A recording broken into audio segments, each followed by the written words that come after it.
Welcome, my friends. I am Dave Champion and my co-host Bill Carns, and together we are totally unprepared. I got to tell you,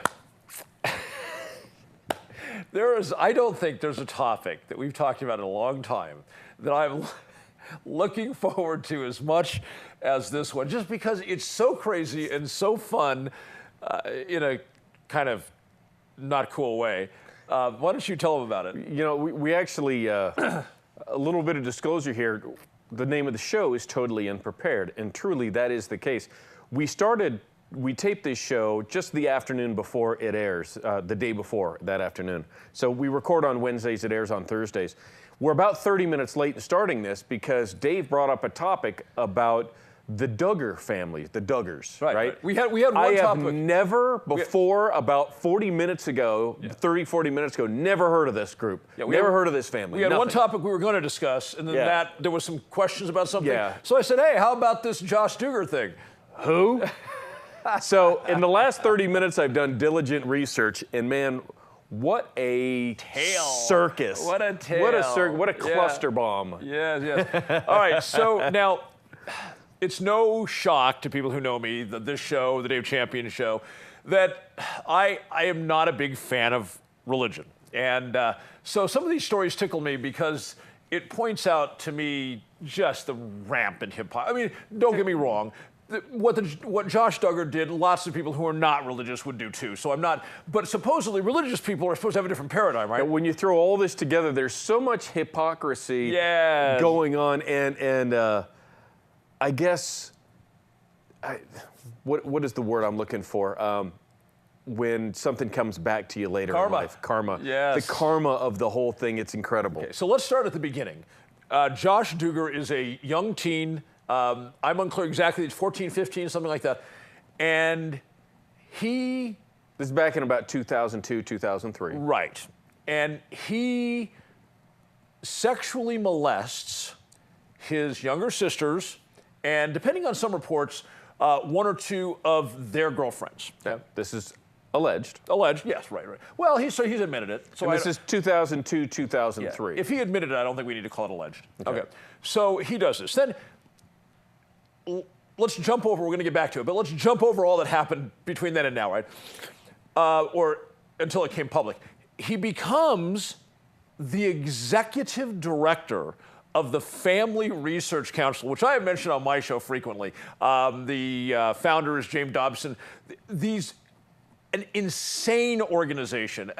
If there's an organization, if I could be like, I Dream of Jeannie and like, blink and make something go away, it would be the things people like the Family Research Council and James Dobson. And so I can see Dave. Exactly.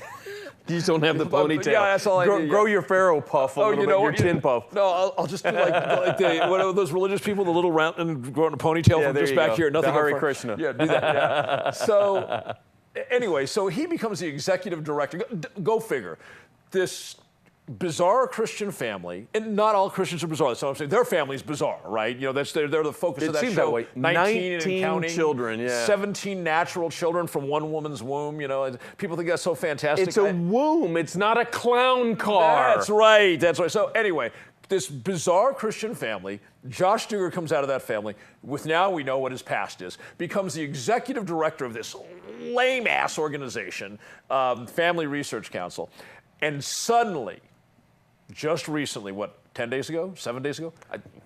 It's been pretty recent. Out comes what he did. Now, bad enough, right? Now, although it's just now kind of hit in the mainstream press, back in 2006, they had a scheduled appearance to go on the Oprah Winfrey Show. Ah, yes. And they got an anonymous email that said, hey, here's some allegations based on Josh Duggar of the Duggar family and some of the things they've been involved in. Right. To which the Oprah Winfrey Network, those executives got a hold of the Health and Human Services, and from there an investigation was launched. Right. So this isn't new news, just came out last 10 days. It's been known for about 9 years. Well, it's new it's just to be out in the public domain. Exploded, yes. Yeah, recently. Now, the amazing thing is, at the same time that Josh is fiddling around, how's that for a euphemism, fiddling around with his young sisters and friends and molesting them at night in their rooms, Creepy. The allegations are they're sleeping and his hands are wandering. Yeah, really creepy stuff. So while all this is going on, his dad, Joe Bob? It's not Joseph Robert, it's Joe Bob. Yeah. His dad, Joe Bob, is running for the United States Senate. And part of his campaign, he's saying that people who commit incest should be put to death. At the same time, he's saying that people who do that should be put to death. His son is engaging in incestuous sex with his younger. Now, okay, so after making the claim, damn it, if you commit incest, you should be put to death. When Joe Bob finds out about it, what does he do? Well, now, here's the interesting thing. This is what's funny, all right? The reason that comes up, you wouldn't hear anybody coming up with that as a platform if you were from Oregon or Wisconsin or Vermont. Right. They're from Arkansas. So this might be a relevant part to a political platform, just a stereotype. I'm making fun. You might be against the law, but it's part of our family tradition. Jim Bob. That's right. Yeah, okay. And I think he said it with a piece of wheat coming out of his mouth. Okay, so now the dad finds out that his son has done this. Yes. And rather than killing him, right, which he and said, holding to his death, platform, right? Yeah, they send him off to a treatment facility. Right? Well, and it's interesting because the treatment facility ended up being some guy that they knew that was rehabbing a building in Little Rock, Arkansas, that just worked him real hard. That was the treatment facility. Well, no. That was where. No. Almost. Was that later? The treatment facility was run by it's run as a ministry. Oh, that's right. That was okay. Earlier, and headed up by a pastor, who has since had to resign because he was accused of grooming the young girls for sex that were there for treatment. He was engaged in sexual harassment of, I guess, both staff and patients, and that he failed to report to authorities sexual abuse that had been reported to him, because, of course, it would make his facility look bad if the sexual abuse was continuing. Sure. But he's mandated by law. He's one of those mandatory reporters, and he didn't do it. So he resigned, right?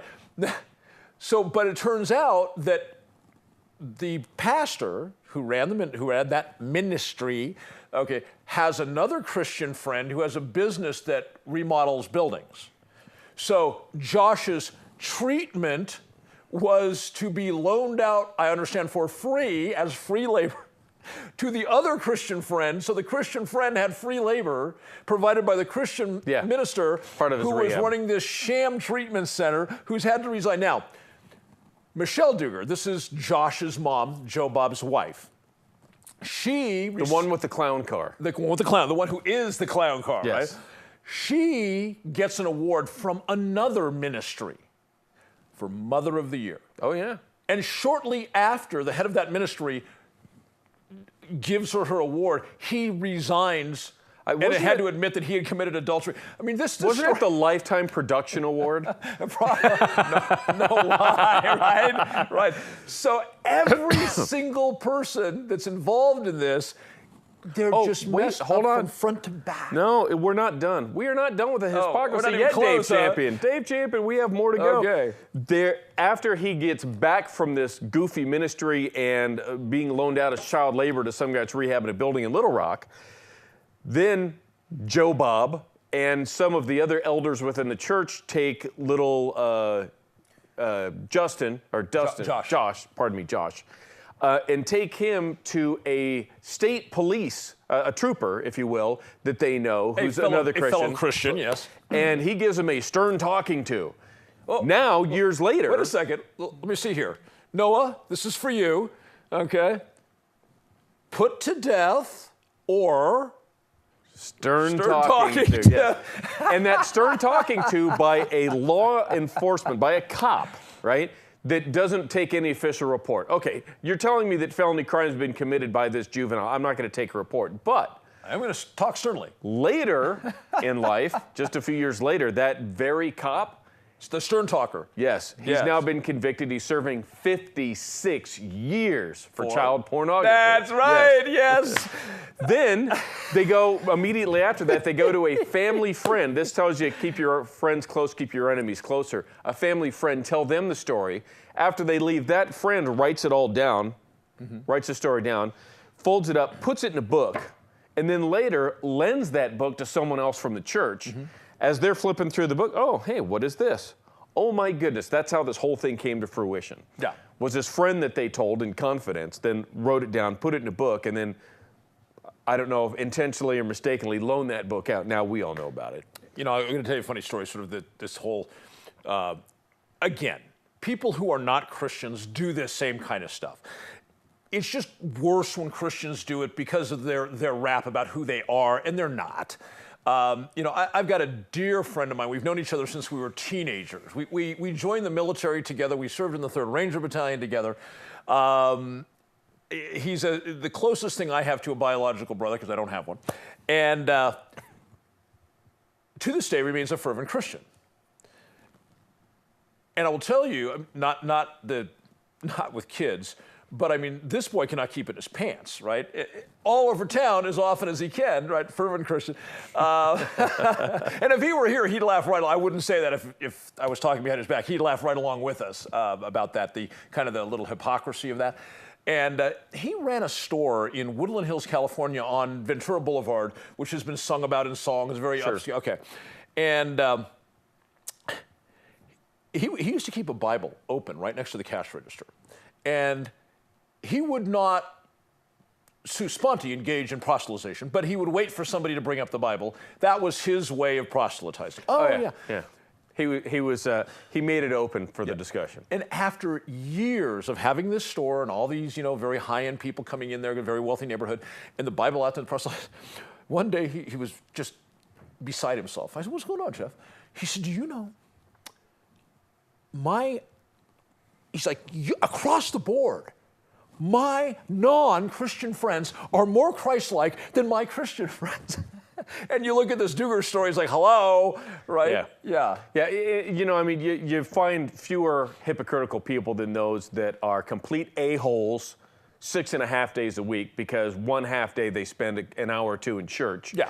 And they feel that they've repented, everything's great, and then they're just a-holes amongst the community. And this is true of Muslims and Buddhists. It's all the same. We're not picking on Christianity. It's just funny. We're picking on people who are a-holes that do this sort of thing. Yeah. Who want to put the halo, you know? Yeah, hide behind I'm down with the creator of the universe.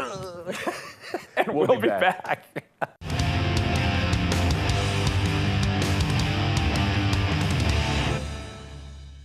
And we are back. How much for the little girl? And now it is time for...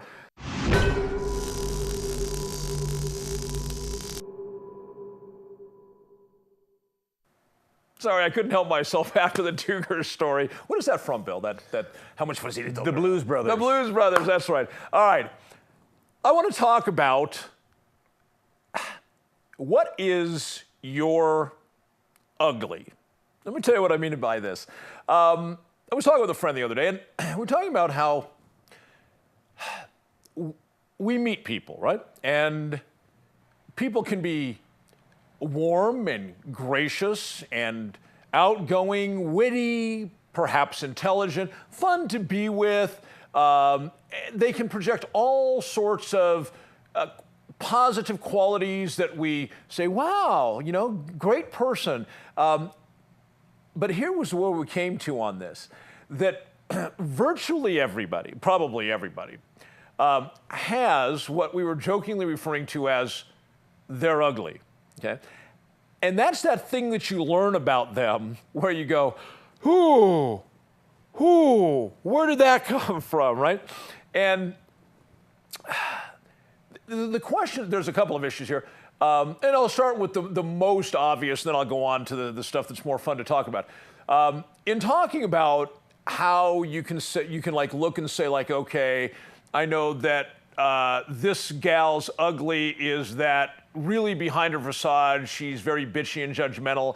Perhaps that guy's ugly behind the facade is that his wife doesn't know that he frequently cheats on her. You know, and it's all this hidden stuff that you just find out about somebody.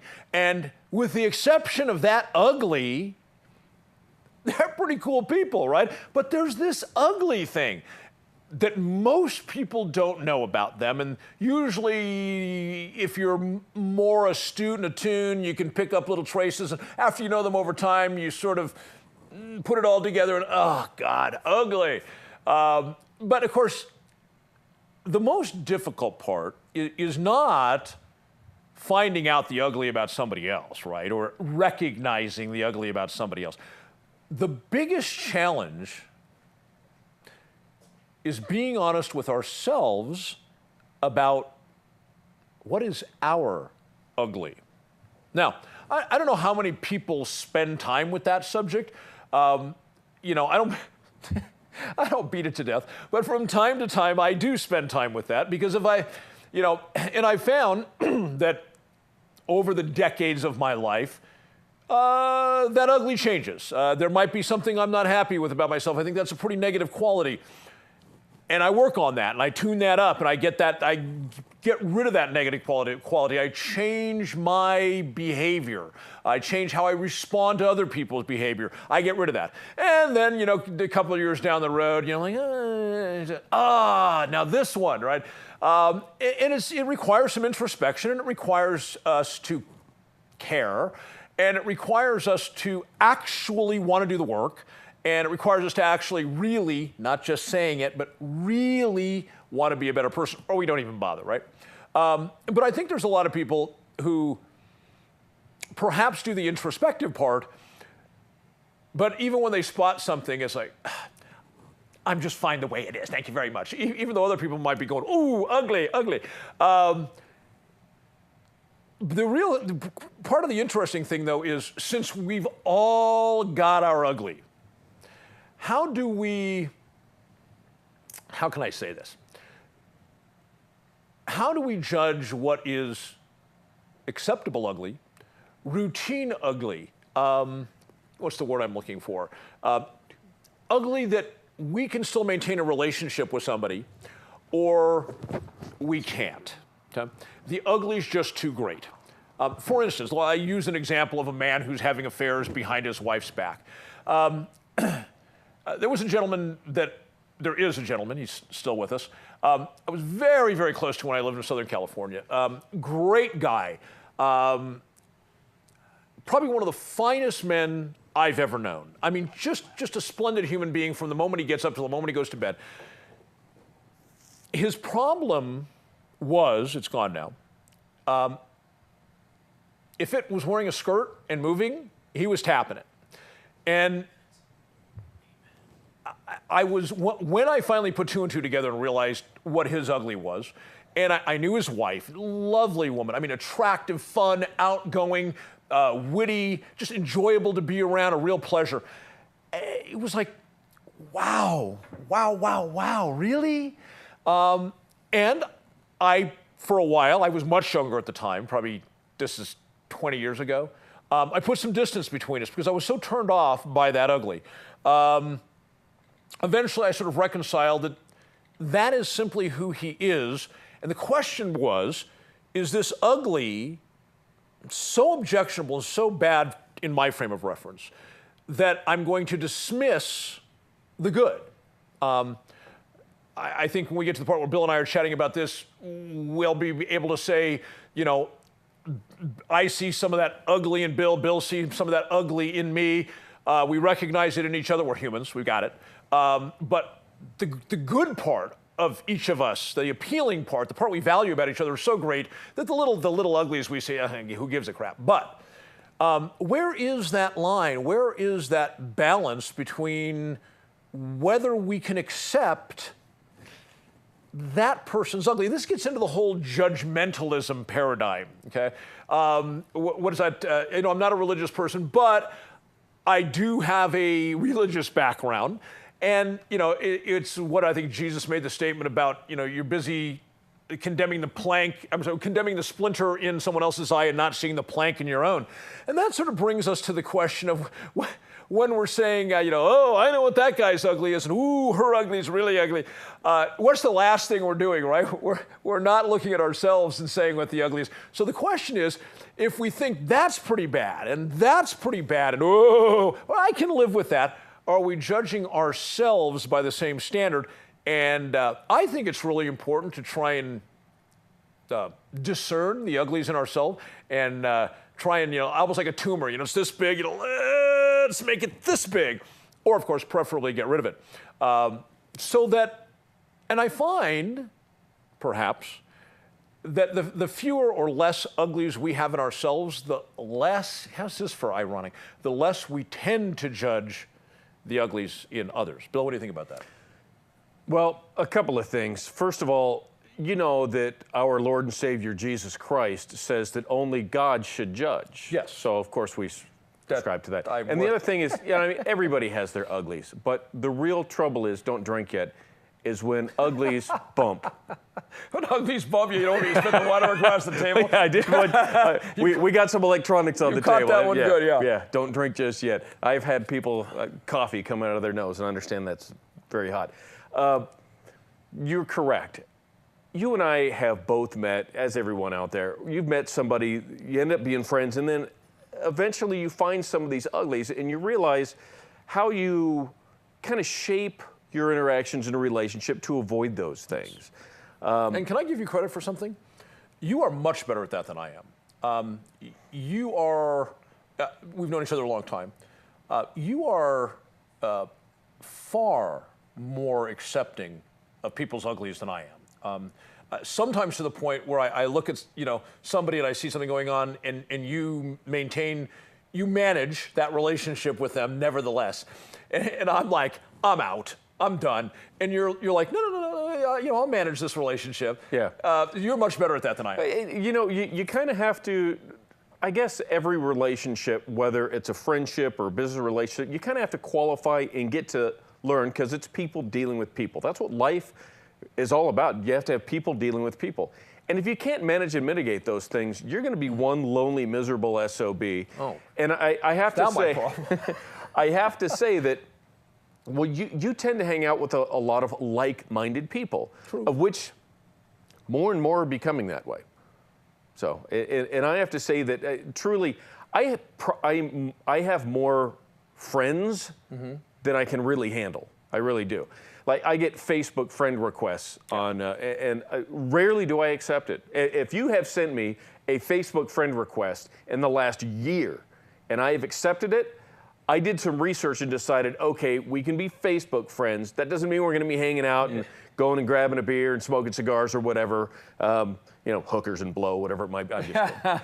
But I keep limitations on that, because you've got just so much time, effort, energy. And then to learn those relationships, learn some of the uglies and work around them, that it takes a little bit of time. You kind of have to want to do that. You kind of have to see enough value impending in the relationship to give that effort. And yeah, I think that's the balance I was talking about when I was doing the solo act, is what is the value versus the ugly? And it happens with family. Oh yeah, it does, absolutely. I guess maybe my ugly is that I don't think I judge too harshly. I think I'm not willing to stay interactive and close, whatever close means. There's. Can I give you one of your uglies that I see that, Sure. Sometimes from my position, I get a little humor out of it. Okay. And that is, you have patience. You try to work around an issue or a person who is providing problems, and then you get to a point where you're done, and you turn in to that great big stone ball at the beginning of the Indiana Jones movie, and you're just gonna roll right over him. You know what? I have come to my wits' end, and you, honest to God, you let people know, look, I'm trying to accomplish this, I need your help, you agreed to it, blah, blah, and then when they just don't get it done, you crank out the stick that's holding that massive, and you're just gonna go right over them and get it done yourself. You give them every opportunity. You have more patience than I do in that area. You do. Yeah, but perhaps mine isn't the best approach, because I have more patience. What that really means is you're proactive earlier. It could be. Okay. But maybe it's because I have qualified the people and I realize they're not getting it done. I've recognized that ugly in them. Yeah. So I don't rely on them. You are perhaps a better judge of overall, I don't want to say character, but overall components that make up a person than I am. I don't know. I think you're more nuanced as you look at them. I'm more black and white. My biggest challenge in life with this is between my father and I. I love my dad, but my dad certainly has several elements of him that I consider to be a bit ugly. My cousin passed away last week. My cousin Lisa. Sorry. Her mother passed away about 6 weeks before that, my aunt. So I sent a text message to my father about it. He didn't have anything good to say about my cousin, his niece. And was there in fact nothing good to say? Well, no, there was. The thing is my father has the general timetable to try to come up with something ugly about someone and bring it up at horrible times. And we are I off have on to the deal clock. with that. Yeah. So we'll be right back.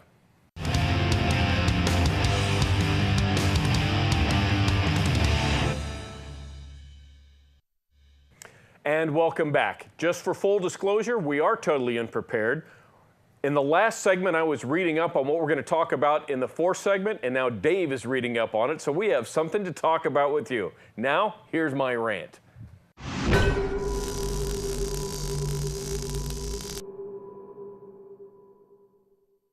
Yeah, that was the wrong bumper. Did you notice that? That was Dave's. Yeah, mine's grind gears. You want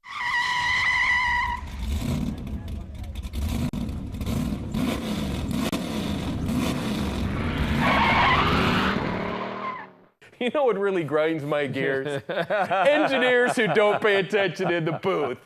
So, no, we're not going to start over. We're going to let it roll. Or co-hosts who do this. Yes. Let's roll. All right, so let me tell you what grinds my gears this week. It's people who out there who are driving automobiles from a few to several thousand pounds in gross weight that don't obey the rules of the road, oftentimes because they just don't know them. Common courtesy is pretty much out the window when it comes to regular daily society, but it becomes dangerous when your lack of common courtesy goes behind the wheel. Now, a lot of times people are just too distracted to do much. Just yesterday, I was in Las Vegas driving around doing some errands. I'm in a left turn lane. A lady in front of me takes a left turn, doesn't pay attention, and there's this curb that comes out quite a ways, and you have to come around that curve. Well, she didn't make for that curb. She drove right over it. Gadonk, gadonk. So the driver's side tires, the left side tires, front and rear, she pretty much pounded them, ended up, I could see that the rim, the wheel on the driver's front was actually slightly dented. I don't know what this lady was doing to distract her from making that left-hand turn, but it was something. But just the common courtesy. You pull up to a stop sign, a lot of times people don't actually look around as they're approaching the stop sign. That's the problem. You see, you're approaching a stop sign, look around and see what's going on so you know who's there before you. Because at a four-way stop, each of them needs to go before you do. And what's really troubling is you get to a stop sign and there's usually a feel, like a timing. Boom, I get there. And after a certain number of seconds, you feel like, all right, it's about my turn to go, so I go. But if you haven't been paying attention, there might have been a couple of other things happening that is slowing that process down. And now you're cutting me or somebody else off, which ends up, book, in an intersection, there's an accident. The accidents in this country happen in intersections, controlled intersections.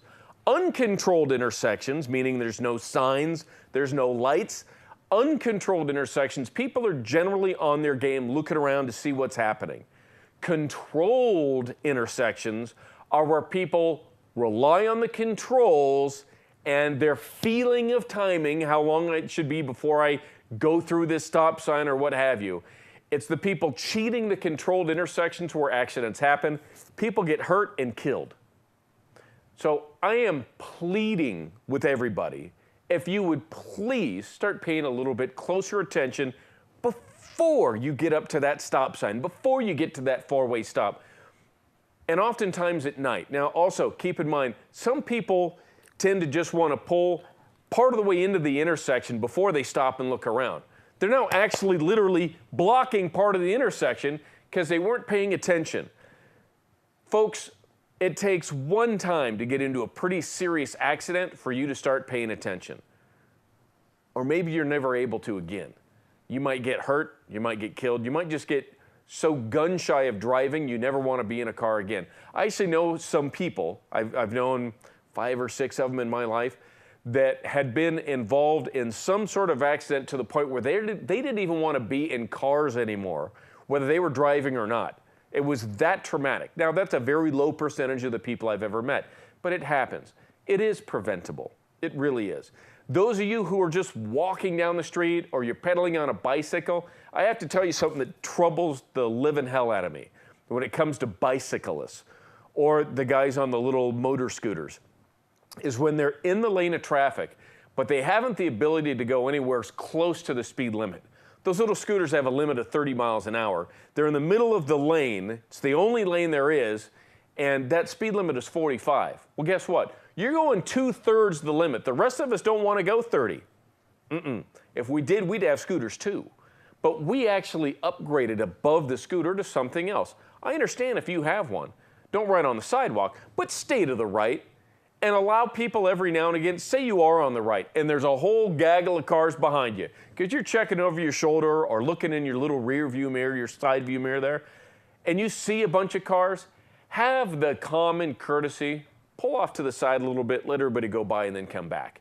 That's whether you're in a scooter or just a really slow-moving vehicle, a truck, an RV, a bus, whatever, climbing up a hill, and you got 8, 9, 10, 12 cars behind you. Get off to the side and let them go. Come on. A little bit of common courtesy. I don't want to be stuck behind you. Nobody else does either. You don't want to be stuck behind me if I'm driving a big truck towing a trailer and I'm only able to go 50 in a 70. You don't want to be stuck behind me. And the thing is, I'm probably not going to get on the roadway that travels 70 miles an hour. Or if I am, it's the only way to get from point A to point B. Just please, a little bit of common courtesy. Keep your head up and on a swivel.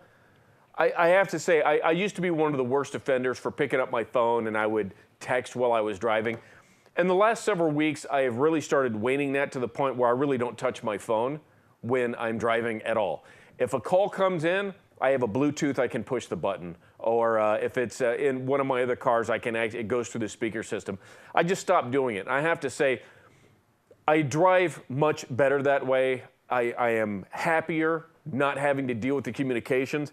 And if it's something where somebody's just pestering me over and over and over again, if I'm at, say, an intersection or stoplight, I might just grab the phone and just type, I'm driving. I actually have it where I can open it up and just push a little selection and it sends to them. Let them know. So keep the distractions out of the way. If you're reaching in the back, to smack the kids into positive behavior, pull over and smack them. Usually gets their attention. Dave, do you remember being a kid and having your dad pull the covered wagon over to the side of the trail, of the Oregon Trail, and smacking you guys? Fortunately, I was a pretty good kid in the car. He never had to pull over. I just was never, in the car, I was never rambunctious, so that wasn't my problem. But as far as this general topic is concerned, I have a sort of a blanket umbrella statement. You can't fix stupid. Granted, a lot of the stuff you described, reaching in the back, stuff, things we all do from time to time, those of us who are prudent, we set that up, okay? For instance, I will admit that I might possibly do a little of this while driving, but I make sure I've got, 12 car lengths in front of me. I'm doing a modest speed. There's no traffic. Yeah, it's not like you're going to be in the city in traffic. Right. For instance, I'll give you an example. True story. On the way to Vegas, right? 160, just a straight shot, really, with the exception of the pass. So, I might be doing this. That right? pass that you rolled your excursion on one time several years ago. Yes, black ice, bad news. Yeah. But I'll get down and I'll go down, what is it, Decatur? Is that the first one? The one that's... Durango. The first ones are coming in, Durango? That's actually, Fort Apache is the first one. Durango's just past that. Durango's the one that goes to the freeway. Yeah. I'll go down and get on the 215, okay? And as soon as I'm about to go on the on-ramp, there's just too much traffic there. It's not like Pahrump, right? So my point is, if we're going to do something that people, that's unsafe, reaching in the back seat to get something that's on the floor, dealing, suddenly you have a special tone for your spouse and that goes off, and in mine, I have to wear these if I'm going to read a lot of stuff. So I'll pull a set down and put them on. I look around, make sure speed, conditions, everything is safe before I do this. You're going to lift your head up and check real quick before you get into it. Right. And I think I've been with other drivers. All the people I know are prudent, that at least I would get in a car with, are prudent that way. What I see, which you were describing, a lot of that is people who they just do what they want to do. They don't set it up, they don't plan it, they don't ensure that the circumstances are right. My phone went off. I'm in bumper-to-bumper traffic. Pavlovian response. Check Right. Yeah. There's cars whizzing by me in every direction. It's thick as thieves, and my phone went off. It's like, what the hell? You've been keeping this from me for months. This is Dave's chin puff comb that he does this, and somehow in that last thing he hit it, and it ended up in my lap. And now I'm going to make fun. Again. Yes. It's not the only time. Sorry, yes, it is. So but I agree with you. There was a huge one the other day that I saw. Unfortunately, I can't remember. But probably like me, you see them a lot. When you are looking around, you see how much everybody else is not. And the deal is, you've got a vehicle that a lot of people refer to it as a missile. A missile is a moving object. So, a spitwad is a missile by definition. But you've got these ultra-heavy vehicles that do far more damage than most people might realize, because most people don't see accidents live and in person and happen very often. Right. You only really have to see a big one happen in front of you once to see the unpredictability and the damage, the destruction, I bring this up today because I was driving my truck to get dropped off. My girlfriend's following me in the car behind us, and we pull up to a small intersection where there's a four-way stop. I go through, and she goes right through behind me. Right? Okay, I don't know what that was. There was nobody else at the intersection, but she didn't actually stop herself. Right. So then we go to a much larger intersection, and we cross a highway. She does the exact same thing. I drove a couple of 100 yards up. I stopped. I get out. I literally got out of the car, and I'm like, what are you doing? You told me to follow you. Thank you. I did tell you, you need to follow me because I know where I'm going. However, you've got to do it safely. I am not going to drive anywhere and look in my rearview mirror, catch you following me, and see you get T-boned by a semi. And then we've got this massive issue here, not the least of which you're not ever going to be the same. Right. And I don't want to see that, so pay attention. Yeah. So the rest of the way there, everything was fine. But it's like, following me is not nearly as important as getting there safe. So from now on, the command is, follow me and obey all the traffic laws. Well, I think we made it clear. She did apologize. We talked about it in the car on the way back, and I just made sure she understands the rules of the road. Because although... You told her, baby, I love you. Yeah, well, something like that, of course. But, she's initially from the East Coast. There's a lot of public transportation. She doesn't have a lot of driving experience. Very little, in fact. Okay. Very, very little driving experience. But... and it's funny, last night I took... Was she a licensed driver when you first met her? No. She's okay. I seem to recall that she was not. As a matter of fact, I took my 15-and-a-half-year-old daughter out driving. My 17-year-old daughter's afraid to do it. I took her out driving last night. Oh, right on. Yeah. Oh, that must have been fun. It was. How'd she do? She did excellent. Awesome. We'll be right back.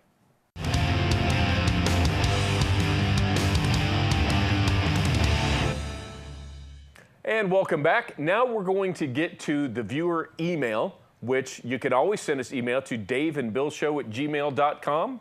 You can also always check us out online at totallyunprepared.info. You can watch, stream, download, get a hold of us there. Our email address is there, so you can copy and paste it into your email browser and send us comments, ask us questions, basically what you'd like us to talk about, which is where this one comes from. It's a new bill being introduced. It's at the House Judiciary Committee. Thank you, Don, by the way, for this. Yes, in Congress and U.S., in the House of Representatives. It's House Bill H.R. 2283, titled the Stop Online Ammunition Sales Act of 2015. And there are 20 co-sponsors, with the exception of one from California, one from Florida, and one from Wisconsin. It's all essentially New England, from Pennsylvania, New Jersey, New York, Rhode Island, Connecticut, all on up. Massachusetts. It's all these New England Democrats, all Democrats. Communist countries. They want you to not be able to buy more than 1,000 rounds of ammunition in any 5-day given period. No, you're allowed to, but they want the seller to report. Well, that's where I was going. They don't want, you can't do that without having to get reported. You have to show ID. It's all face-to-face, person-to-person ammunition sales. No online sales whatsoever. Like right now, for years, I've bought my ammunition online. If I want to buy 1,000 rounds of ammunition, I go to one of the several companies that I would do business with. I price check, find the right one. I'm going to put 1,000 rounds into my checkout, right? Go into my cart, check out, and then miraculously, like 7 or 8 days later, 1,000 rounds of whatever caliber shows up. There it is. They want to stop that, these communists. So. Of course they do. So, by the way, I'm going to side rant for just a moment. In the United States of America, we tend to have, Dave, people who do the following. They'll spend a whole lot of money on this really nice gun, okay? And then oftentimes they'll buy this crappy $30 optic from the local big box store, local department store. And then they'll go online and they will find the least expensive ammunition they can possibly find. It might have been steel-cased ammo that was stored underwater and found 6 weeks later. Now there's a deal on which I have to say, that's just dumb. The equivalent would be buying a brand new Ferrari, putting white wall tires on it, and feeding it old gasoline that somebody siphoned out of an old truck that had been sitting there for 10 years. It's stupid. You really need to put decent ammunition and a good scope on there. The one that used to kill me is, we know the aim point with the red dot, right? Yes. Okay.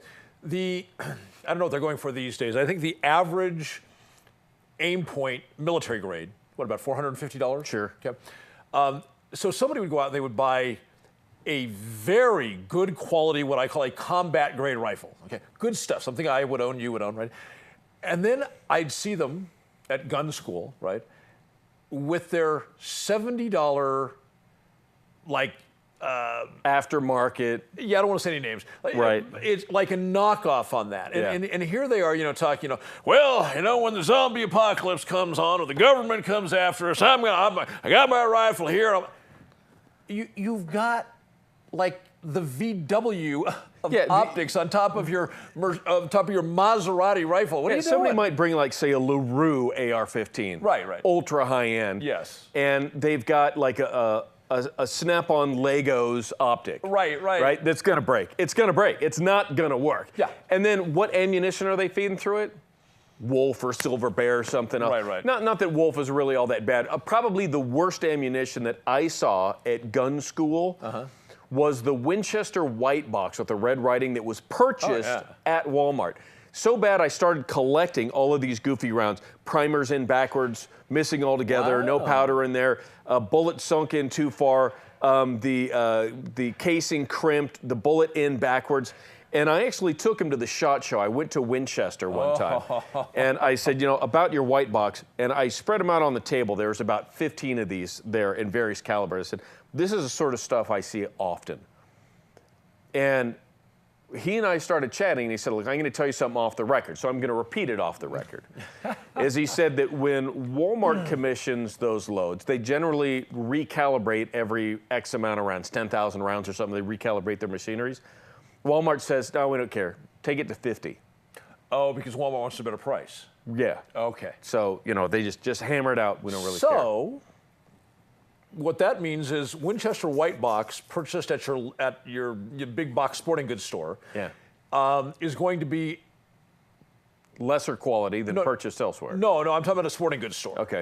It's going to be higher quality, the white box, than the white box sold at Walmart. Yeah, and he actually, because I took some of the lot numbers off of the tabs, the box, there's a little tab, there's a lot, and I took some of those, and he looked at it and he goes, yeah, he showed me, you can see where all these lot numbers are. He goes, this one and this one, these are standard. These are all Walmart lot numbers. We actually lot number them differently. That was smart of Winchester. Interesting enough, yeah. So when it blows up a gun, they can point to, go get the money from Walmart. And you and I have actually done some ammo.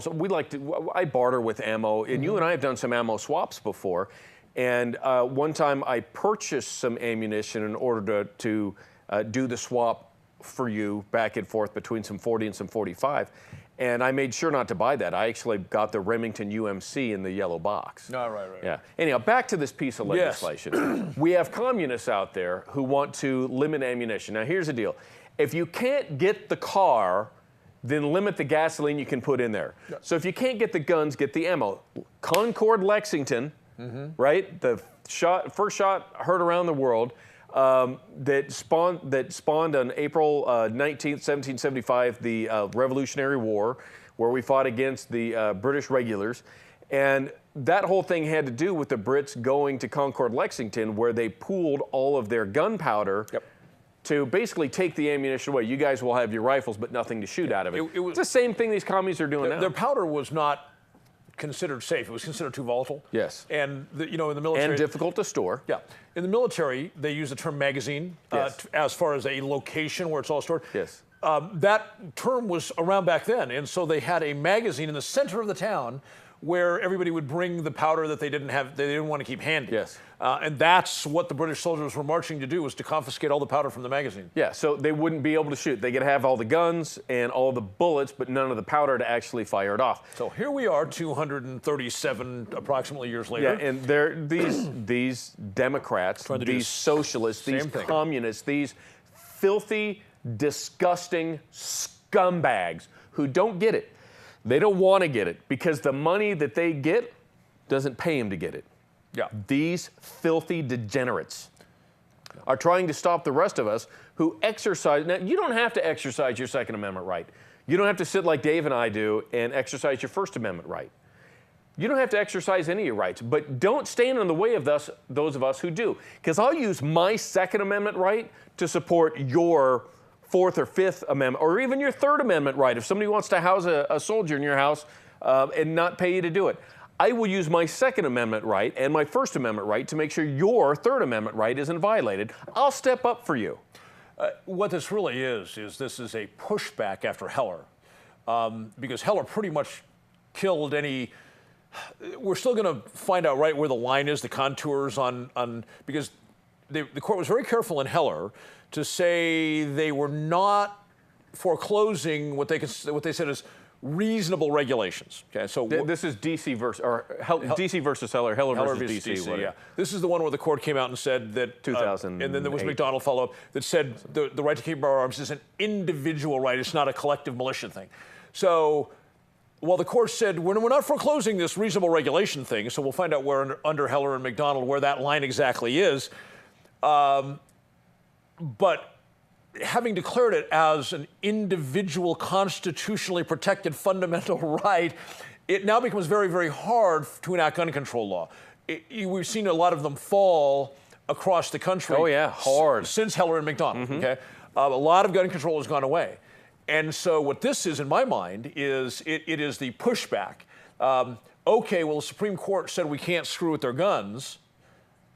So I guess we'll start screwing with their ammunition. Yeah, and if they get another case and they just say simply enough in court language, we're wrapping ammunition up into the same decision. It's all equal under the protections. Yeah. And if they were to do something like that, that would end this for good. What they're trying to do is they're going to try and paint the picture that under this bill's never going to pass, but under this bill, they're going to try and claim that forcing people who sell ammunition and now become licensed dealers, which they don't have to be now, and to have all these government records, and when I see you face to face, I have to get government-approved ID in order to sell you ammunition, blah, blah, all this BS. What they're going to do then is walk into court. When challenged, they're going to say, well, in Heller and McDonald, the court said they were not foreclosing reasonable regulation. This is that reasonable regulation. No, yeah, I don't according to us, it's reasonable. Yeah, I don't think the court's You know what spawned all this? What's that? The alleged shooter in Aurora, Colorado, at the movie theater a couple years back, they have evidence that shows that he purchased his ammunition online. You mean just like the hundreds of millions of people who did and didn't shoot anybody? That's right. Yeah, okay, just checking. Yeah, that one guy, which I got to say, that is a horrible way to go about this. You know, somebody that's pretty close to me works for an organization that has one of these military type of mentalities when it comes to stuff. If one person messes something up, rather than counseling that one person, correcting their action, they make a rule that absolutely nobody in this entire company is allowed to do this anymore. I hate that. Yeah, and it's a military sort of thing. You know, one guy brings in a stitch of ammunition and throws it in the... Not even military. They only do that. That is only acceptable in the military in basic training. Once you're out of basic training, you go to permanent party. The regulations and training of NCOs tell them you do not group punish. Okay. Well, we have a lot of group punishment out there, and that's what these a-holes are trying to do because of this. You know, the other thing about this bill is this adversely affects poor people. Let me explain why. Obviously, the internet, being able to find out what the prices are in Texas and the prices are in Florida and the prices are in Utah, I can get the best deal, okay? So if I'm struggling financially, I can find places within my budget. When you get rid of that shopping paradigm and you say, okay, you can only buy it from these 3 guys that have stores in your town, the prices go up dramatically. Oh, yeah. So here's the left who likes to pitch themselves as the champions of the poor. You know, we're here, we're gonna, yes. And they're driving ammunition prices up and making it harder for people who are struggling economically to defend their homes and their family. Okay, shameless plug, friend of ours, owns an online retail, he sells stuff online, ammosupplywarehouse.com. Yeah, and good guy. Yeah, great guy. A couple of buddies. No. He's okay. He's all right. Yeah. Yeah, ammosupplywarehouse.com. Good dudes that own the company. Yes. They got the local warehouse. A lot of my friends actually work there shipping stuff out. And they actually have 22 long rifle for whatever reason people are What is that about? so head over heels to try to buy it. He has it in regularly. Yeah. Anyhow, we'll be back next week. Yeah, thanks for being here. We'll talk to you then.